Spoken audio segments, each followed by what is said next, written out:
Oke, halo semua. Udah lama banget saya nggak bikin video, tapi saya ingin coba lanjut lagi. Saya nggak janji bisa konsisten atau enggak, tapi saya akan coba lagi. Oke?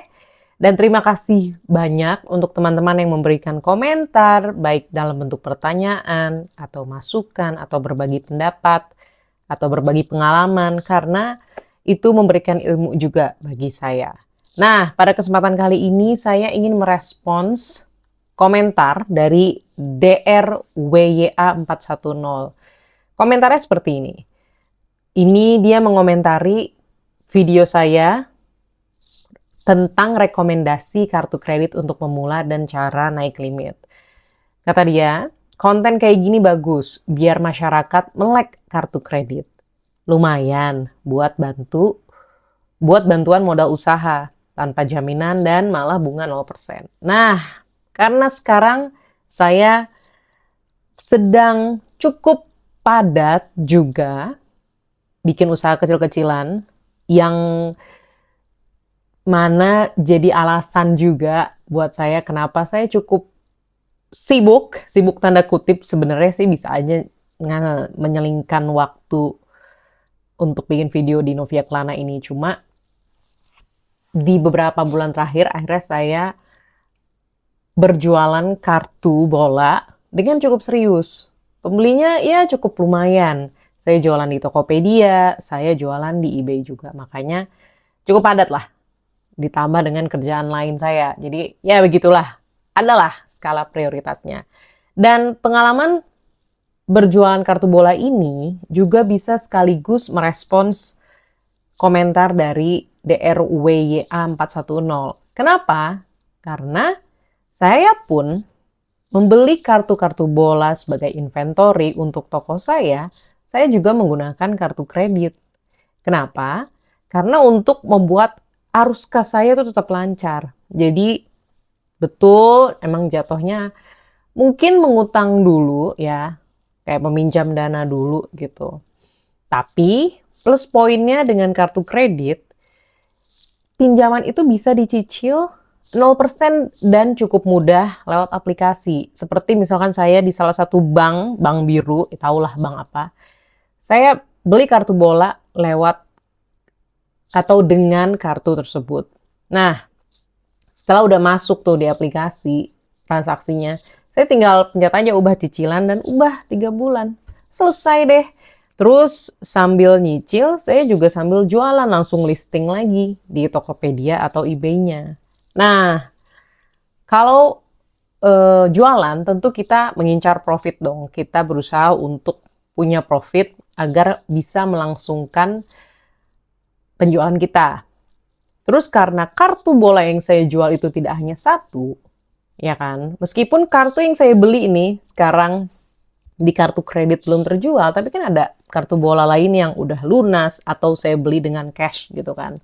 Dan itu udah terjual dan tentu dengan profit ya. Meskipun mungkin tipis, meskipun kecil tapi ada profit. Nah, dari profit tersebut saya bisa salurkan ke pembayaran cicilan kartu bola yang belum selesai. Nah, itu kan cukup membantu kan. Itu um, bisa jadi salah satu contoh permodalan untuk usaha kecil-kecilan. Dan emang usaha saya benar-benar kecil karena saya melakukannya dari rumah dan barangnya pun juga kecil nih. Saya liatin tuh beberapa kartunya.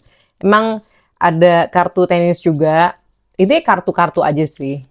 Walaupun emang kebanyakan kartu bola. Usaha kecil-kecilan dan saya merasa sangat terbantu karena saya bisa beli inventory kartu bola yang cukup banyak ini banyak loh. Tuh, ini udah kelihatan tebel. Ini bahkan hanya satu dari beberapa tumpukan. Dan listingan saya di Tokopedia udah hampir lah 400.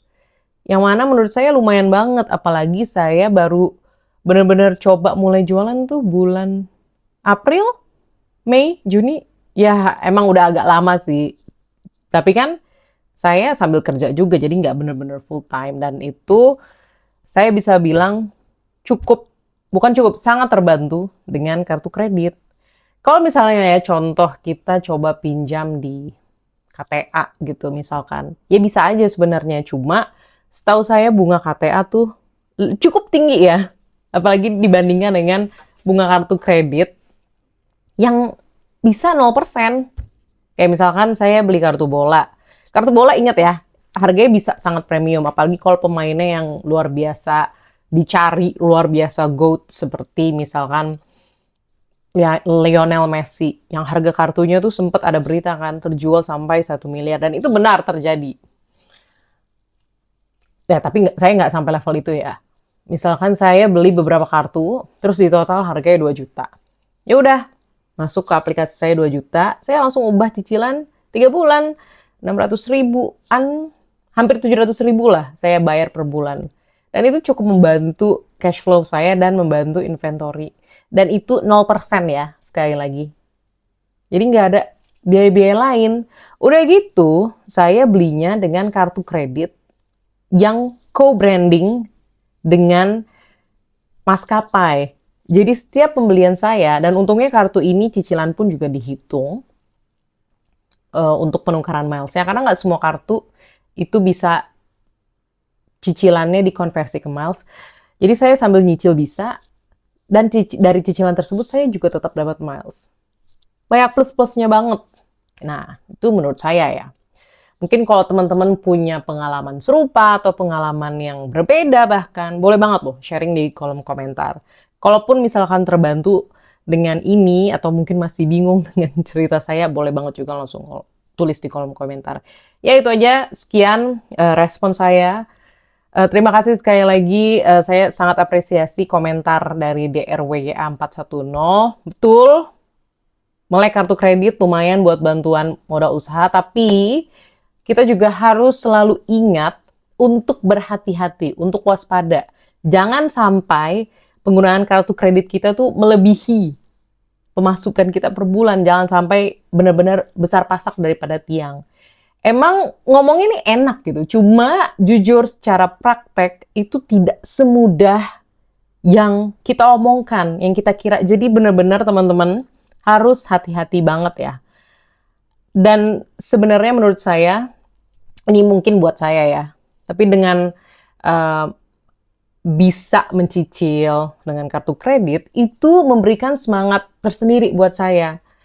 Semangat seperti, wah udah beli nih, lumayan mahal, masih ada nyicil. Tapi cicilannya kan produktif dong, karena buat bisnis saya. Itu bisa menjadi semangat tambahan buat saya untuk listing yang rajin, untuk jualan kartu dengan rajin. Bahkan nanti suatu hari, siapa tahu nanti ada card show atau convention, kayak acara-acara kartu gitu, saya bisa jualan akhirnya. Siapa tahu kan? Walaupun sekarang jujur saya lebih nyaman, ya dari rumah online sajalah. Lumayan lah buat tambah-tambah, meskipun nggak yang besar banget, tapi not bad lah. Gitu. Karena saya pun juga cukup senang gitu megang kartu bolanya, kartu tenis. Kayak bisa melihat sejarah seperti ini, misalkan ini kartu Roger Federer rookie. Maksudnya kartu Roger Federer rookie itu ini kartu Roger Federer ketika dia berkarir di dunia tenis profesional, bukan yang junior ya, pertama kalinya di tahun ini. Dan itu bersejarah banget dong. Ini kartu berarti usianya udah 23 tahun. Ya emang kayak apa ya, mungkin karya seni ya jatuhnya ya untuk soal jual beli ya. Jadi emang sentimental banget dan banyak nilai-nilai lain yang bisa dijadikan faktor untuk jual beli. Tapi ya begitulah dunia kartu-kartuan ini. Terima kasih sekali lagi dan rencananya sih pengen lebih rajin ya bikin videonya. Sampai jumpa di video lainnya. Dadah!